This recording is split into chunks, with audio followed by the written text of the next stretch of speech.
Okay.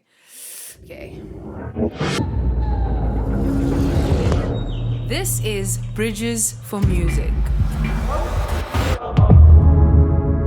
Welcome to the Bridges for Music podcast, a series of conversations with artists, music industry friends, and other relevant figures recorded at some of our events and the Bridges for Music Academy in South Africa. The podcast is managed by us, the students. For those that are new to this podcast, Bridges for Music is a non-profit organization mobilizing the music industry for social impact and diversity, with a special focus on empowering young talent from under-resourced communities through new education programs and the construction of creative schools. We want to take this opportunity to thank our friends at Pioneer DJ for making this podcast possible. Pioneer DJ has been a committed patron of Bridges for Music from day one. For more information on how to get involved or apply for our programs, visit bridgesformusic.org. In this episode, we have a special guest, Msaki, a friend and board member of Bridges for Music and a huge supporter of the organization. Msaki is a song catcher, seeker, curator, and founder of Alt Black Continua, a space that honors musicians and the creative ecosystem around it, showcasing the diversity and complexity of African music. Born and bred in East London in South Africa, Msaki has spent her life being involved in music. In this episode, Msaki speaks about joining Bridges for Music as a board member, her musical journey, and her inspiration regarding music creation. Let's enjoy the conversation with Msaki. Hey everyone, my name is Tshepisoul and we're chilling here with Msaki, and this is one of our Bridges for Music inserts with our guests. Aww. Hello Msaki. Hello. How are you? I'm great. Suswam, how are you? I'm good, thank you. So before we do anything, we'll ask you the conventional question. Tell us more about you, Bangubani. We want the most authentic answer you can give us about you. About me. So yeah, I'm Dingu Asanda. Lusaseni Mfana, those are my names. That's what Samuru knows me as. And I go by the name Msaki on stage. And it was actually an attempt to give myself a bit of distance. But in fact, what I've done is that I've brought people a bit closer because that's my nickname growing up. Msaki, give you Msaki, 17 Saxo B, whatever, you know, I'm giving my whole address. But yeah, that's what people grew up calling me, and it's a name that I got at home. And then my friends, I went to boarding school, my friends came and heard the name at home, and then it followed me to school and then varsity. And now it's followed me to stage too. Yeah. If you had another name to use as your stage name, what would it be besides Msaki? If I tell you, I'm going to be giving away my secret alias because I have an AKA out there on the SoundClouds that no one knows. I think I need to make up another one. Okay, I'm going to tell you guys just because you're Bridges and you're my family. Don't tell anyone. It's Equinox Child. Don't go looking for the music. It's really bad. Okay, we won't go Don't. I'm going to delete it now, actually. I'm listening. Tell me, in a generation where we are raised by parents that are raised to or conditioned to write a perfect CV, and Tennessee generation raised to write a perfect business plan, why did you choose this particular path? Were there problems? Were they supportive? And how has it been? What a question. So I fell in love with the whole music value chain. I didn't even know that I was going to be a musician, but I've always known that I was creative, and it comes in the family. My parents are I would say, creatively gifted. My grandfather was a composer. My dad also had the same gift, but just wasn't in a space where he could follow it. You know, he had to be a clerk, and then he went to study law, and then he became a lawyer. And obviously now I try to follow a conventional career just because I had no musicians or even artists around me that were not a burden to the family, that were not, dependent on society. And I kind of ran away from my gift for a long time. and nobody told me that it was a worthless thing, or I just was afraid of it and I didn't trust it. So when I became a musician, or when I realized that I couldn't run away from my gift, the first time that occurred to me was at varsity. And my parents did struggle because, I was doing well and I was going to be doing something they could support. And essentially, what do the parents want? People just want us to be independent, and they want to know that when they're gone, we're okay. And so I had to sort of convince them. I showed them what I wanted to do. I had to go home. Tababoni, okay, I'm into art. I was studying graphic design. I showed them that I was going to be able to support myself. And once that started happening, I found the turnaround and the support started coming from them. But initially they were quite devastated, that I was leaving a path that they knew and that was sure that I would be secure in the future. But I think my passion and also teaching myself about the business and taking it step by step, about police, and now they're my biggest supporters. Yeah, my dad is always sending me articles and telling me, the song is #1, screenshot, voice notes. It's unbelievable to have their support, and I've always needed it. That is amazing in a society where parents don't believe you are blessed in that sense, because I know many artists that are, or rather emerging artists, or people giving up because of the lack of support again. So kudos to your parents for being that support structure for you and making you discover. What I do want to know, when did you realize, or when did you discover that it was actually a calling or this gift that you speak of? I even have like a pre-alignment life, where I feel like everything I was doing was just swimming upstream, when you're going against what your gift is. And every day felt like work, and every day felt like, every day should feel like work, but it just I didn't feel like I was doing what I came here to do. And I feel like our gifts are a clue about how we're supposed to share love in this world. How are you supposed to connect with people? How are you supposed to give away something that's been given to you? And so when you live against that, it is like, you're in a little bit of a hell. And I feel like the day that I made the decision to flow with the stream and not go upstream, it doesn't mean that there are not going to be rocks in the stream and the little obstacles, but you're doing it with so much more joy, you're doing it with purpose, you're doing it with a sense of connection and a belief that you are connected to the bigger ocean. Excuse the corny pun, but it makes so much sense in my head. You think of those fishes that are really struggling and every day. And the thing is, my problems are there, but my problems slap differently because they are so connected to growth and who I am and how I naturally want to navigate this world. So, It makes absolutely sense. I want to find out, growing in Eastern Cape, or rather in the Eastern Cape, and trying to pursue the music career, how was it for you? It was a lot of work. I needed to have a lot of energy, and I'm still doing a lot of stuff in the Eastern Cape, but man, it was difficult because to see something, you needed to create it. If you wanted to show, you needed to have the energy to produce it.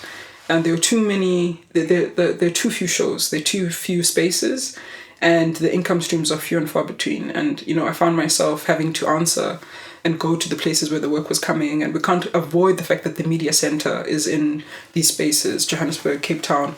But I do believe in curating stuff. I do believe in making developmental spaces in the Eastern Cape so that there's a flow of musicians that are loved, and there's a flow of musicians that are being cared for that can still feed into the industry. So that's essentially why we started Out Black, to support musicians and independent artists, especially from the Eastern Cape, and we give them a proper landing spot through residencies in Johannesburg, and we move them around and curate and help with shows, because you're an independent artist, but it doesn't mean that you need to work alone, and we all need community. So that's what we're trying to do.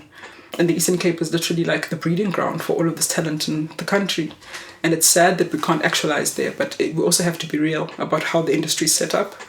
But that doesn't mean that we give up on home. I love when you say we are independent artists, but we don't have to work alone. Have you ever, what artists have you collaborated with in the Eastern Cape side that not necessarily, or maybe still collaborating with, that not necessarily or established as yet, but you, or mentoring, or any of that sort of guidance? Yeah, we're guiding each other. We're a community. So I work with a lot of artists. There's a duo based in PE called Umle. There's Otwa, who is Kanti Nokwali, who's doing really well. We're plugging him into some shows, but we've been working together for years. I'm really looking to also try and make space for some artists from Port St. John's. There's a guitarist called Isandla Semfen. Incredible. He was groomed by Ndombe Tongo.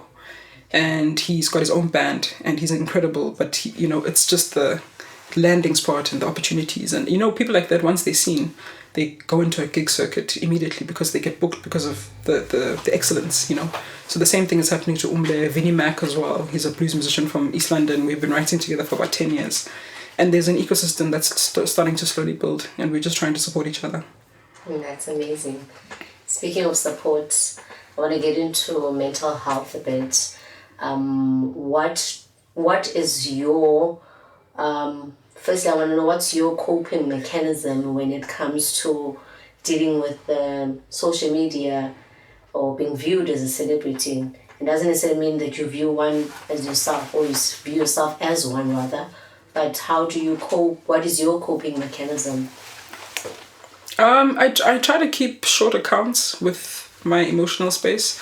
So there are times where you sort of are just stumbling into every day, and you're busy, but it's something that I don't think is sustainable. And one thing that's really helped me is to understand what I'm thinking and feeling. And even if all I can do is document, journaling is a lifeline for me. I love journaling. I love, waking up before the day starts, doing some physical exercise. I play tennis in the morning. And if I'm not doing that, then, just to understand what it is that I'm processing, so that even if I don't have answers for it, but I do a lot of stream of consciousness writing in the morning. And I find that if I do that before meditating, I have less thoughts floating in my mind, where I acknowledge what I'm feeling. I put it on the page, even if it's open-ended, even if I don't have solutions, but it's there. And I know that this is what I'm thinking, this is what I'm feeling. And I find the day gets put into perspective when I've got my own sort of compass about DP in my own emotional space. I think just trying my best to have a connection to my own inner world and enriching it. And that means, for me, I energize alone. I spend a lot of time. I take a lot of energy in when I'm by myself, and I spend my energy on people. So I present as an extrovert, but I actually really like being alone, and I really enjoy the things that make me feel my battery feel full. And then, if I'm empty, then I know that it's time for me to retreat. And if I miss those cues, that's where you start seeing the problems, because now you don't know how to be in a group of people because you haven't spent enough time for my personality type. So I've learned the signs now, and I try and react before I get to a point where I'm spent. And I make sure that I replenish. I go to nature, I go home, I go to the Eastern Cape, I go to the sea, I see my family, I connect with things that are real, Then I've got energy for the world, and I've got energy to spend even on my shows. If you want to listen to these conversations live and have access to this incredible community, you can join us at our physical campus, the Bridges Academy in Langa, South Africa. A revolutionary learning space where you will find courses on music, entrepreneurship, film, DJing, and much more. For more information on how to apply, visit bridgesacademy.org. I love that you've touched about the sea and just doing things that rejuvenates you as an individual. But for someone for young artists who, like myself, for example, who is coming into the space, what advice would you give outside your personal, what you do on a daily basis? What would be that generic approach you'd advise someone like myself coming into the industry? I would definitely say, in your close circle of people, keep, abantu that love you, that can help you check your blind spots. Very, very dangerous to be in a space of people that are just, don't care if you're tired. They need you to keep going, because if you don't keep going, they don't get their percentage. You need to have people that care. Even if you have someone that's family, that's just gonna, keep checking into your professional circle, and your professional way of being. You need to leave gaps for those people that will always be able to check you, but hey, you need to rest right now. Oh, hey, that show was great, but you didn't rehearse, and we can tell. You need those people that will care enough to tell you the truth and help you grow, And I would also say, like, know your own, like, ebb and flow creatively and understand what you need to do to replenish. And you also kind of need to, like the same way that I'm saying that I've got these indicators when I know that I've overspent my energy. It's just to get to know yourself and to know how you operate. And I think that will give you the tools, because the how-to will arise from that knowledge. Yeah, and I think just trying to keep a lot of short accounts and not stretching yourself too much. So if you know that you don't like being in the city, make sure that you organize these little short lifts and plan them in. Have a team that cares. Wednesdays she wants to be left alone. Or every 2 months she needs to leave Joburg, or she needs to leave Cape Town, she needs to go home. You have to have those people that will guard those things for you and, help you guard them for yourself. Yeah. I'd love to know, we listen to your music constantly and it's music that heals. It's not just music. I want to know what happens before you write the music. What is your creative process, or the process that you follow before it gets to us? Man, that is a mystery, because I guess this is the thing, when I realized that this is partly how I'm supposed to share, any kind of love that I have, or any kind of... Sometimes all I'm doing is just providing an atmosphere for people to go to the places that hurt. And, people aren't always like connecting with my exact story. Even if I tell you that, this is what happened and I went to this place and this boy broke my heart. And you don't have to have, broken your toe at the superstore, the supermarket that I went to. Sometimes just providing an atmosphere where I'm dealing with my pain or dealing with the grief. I'm collaborating with people's bravery to be willing to deal with their own pain, And so I find that I can give away a song that's already ministered to me first, or that's already done something for my own heart. Sometimes I sit with the songs, before before I release them, because I needed to understand what it is that the song was trying to teach me. But it's the same kind of pathway where I feel like I'm connected to this greater ocean and I'm just playing my part. And I don't think it's about me healing. I think it's about us wanting to heal. And I think that people are just... How can I explain this? So before I share the music, in fact, I don't even call myself a songwriter. I call myself a song catcher. And what is required of me is to pause for a moment. There's songs that I feel like are circling us. There could be a song to catch right now.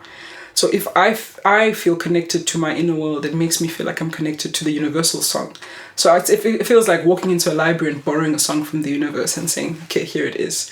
And that's my gift for the day, and I get to share that song. Sometimes I get to release it with my own perspective, work a little bit, shape the verse or whatever. But to be able to receive that song, it's just a moment of silence. And that's also to recognize that there's already a song over all of us. So I get to play that small role where I get to bring that song from the unknown into the known.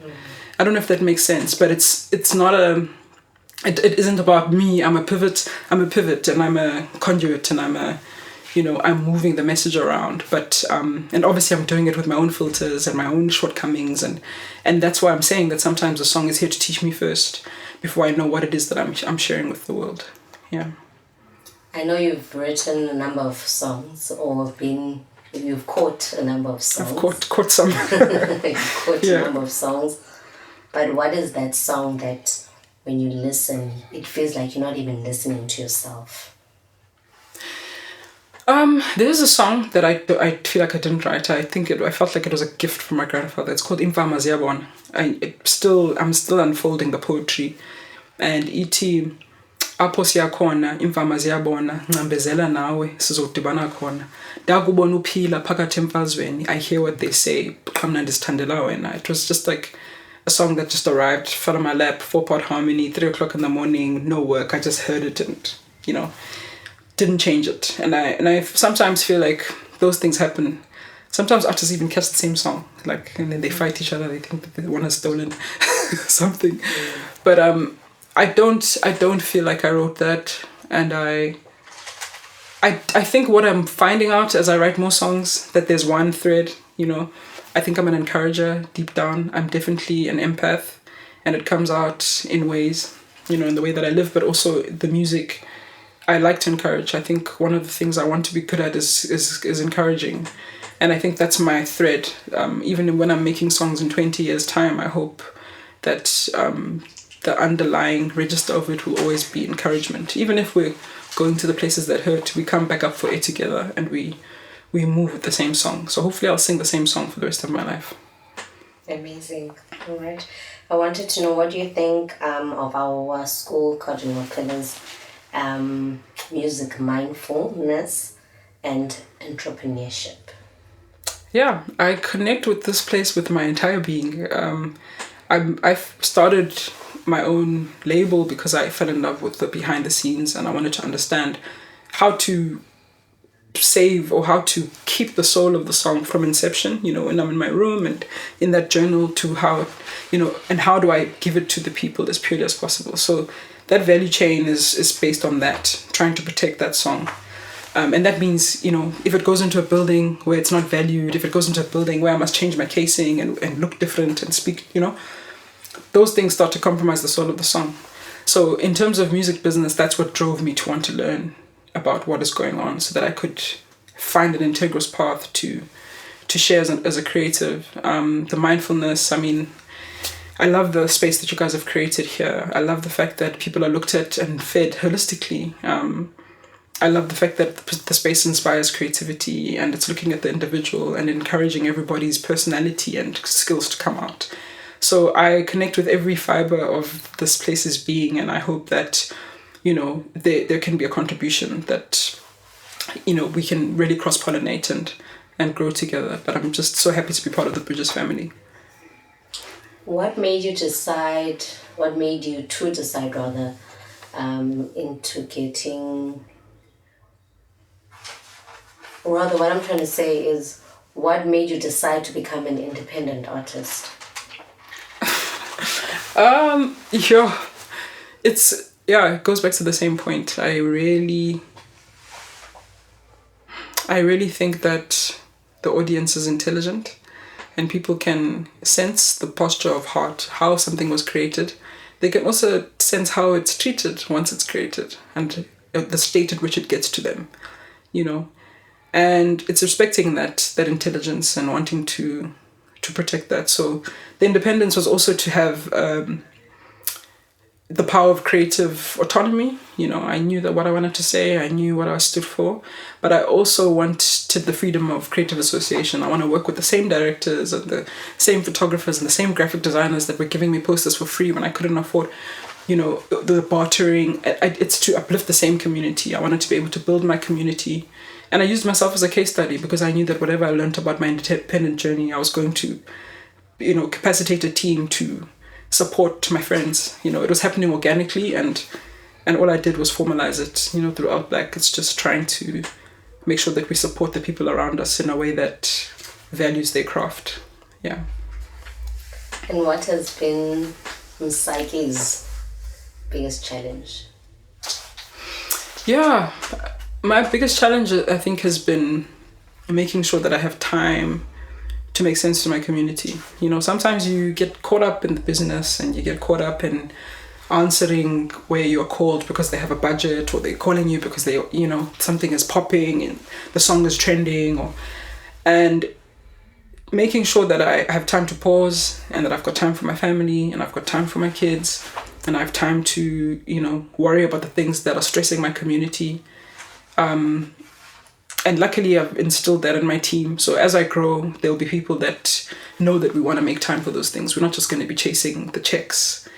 And success doesn't look like being busy. Success looks like having a healthy ebb and flow, having a way to rest, having a way to, you know, share, and not only stop when you're burnt out. And I think that is going to be a challenge to sort of navigate, because, you know, you're supposed to go when things are going well, and just go without stopping. And I don't know if that's how I want to build. So it's always having to figure that out. Yeah. Any last words? I guess maybe just to the space, I'd just like to show my gratitude as a person who's already in the industry that a space like this exists for young people. And it's such quality input. I'm so encouraged. I can't wait to see the people that come out of here. I can't wait to play a hand in supporting them in whatever way. I believe that the industry is really, co-signing is about relationship. I think networking, all of those things, it's all about relationship. And that's how you make a difference, you build relationship, and I hear that relationship and I can see that relationship is important here. So thank you so much for honoring Bridges for Music with this interview. And I am hoping that Sivile, and I'm hoping that it's not the first interview you're going to do with us. As we evolve, you're going to come back and share, because having a gift, like you say, you are a catcher, so whatever you catch, I'm hoping that you'll come back and share with us in this manner, that is, that we have such footage, so that nabalandi line now when you start doing your own documentaries, giving back, you're looking back at your own life, what contributions you've done. But I just want to say thank you for this opportunity. Thank you. It's a pleasure.